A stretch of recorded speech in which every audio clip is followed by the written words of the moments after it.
We begin with a topic that could lead to a Okay guys, welcome to the show. My name is Mr. Smile. Welcome to Smile Cinemas and News. Alright, we are going to be discussing about the Russian-Ukraine grain deal that was just aborted a few days ago by the Russian Federation. Okay, so the question I want to ask today is how dependent is African nations, I mean the entire African continent, on the Ukrainian grain?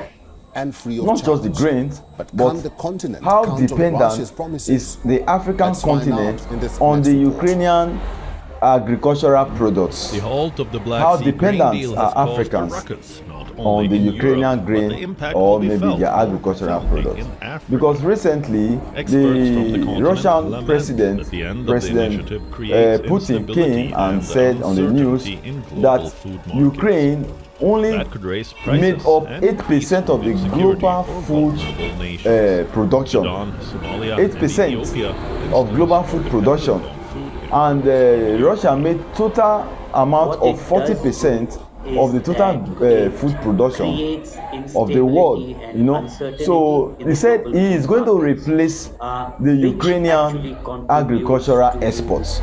He said Russia is going to replace the Ukrainian agricultural exports. That without Ukraine, that the world can survive. That is what he said. He said the world can actually survive without Ukraine because Ukraine only made 8%. You only produce 8% of the total world production of food items, agricultural products, and Russia produced 40%. So Russia produced more, way more than Ukraine. So how much is the African country really dependent on Ukraine grain?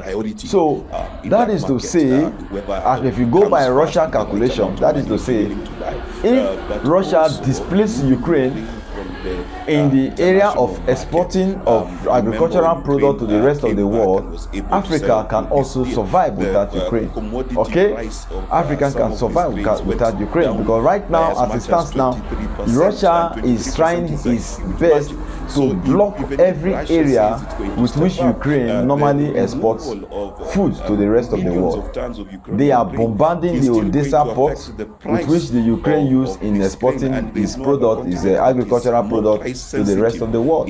So literally, Russia is systematically blocking Ukraine from exportation of agricultural products to the rest of the world. So watch this video. This video throws more light on what I'm discussing. It throws more light, it gives us more analysis on how Africa can survive even without the Ukrainian grain. Okay? So watch this video and also share this video so that you will see and understand more on how Ukrainian grain deal has been aborted and the effect of the abortion of the grain deal on Ukraine as a country.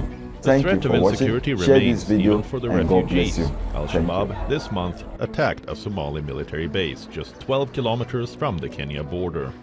Somali forces are under pressure to assume security responsibilities as African Union peacekeeping forces continues its withdrawal from the country. Kenya's government is now in discussions with the United Nations on how to integrate the hundreds of thousands of refugees into host communities in the future. I can tell you that the situation is quite bad. People are dying en masse. You remember recently the UN Chief Guterres was there to assess that situation.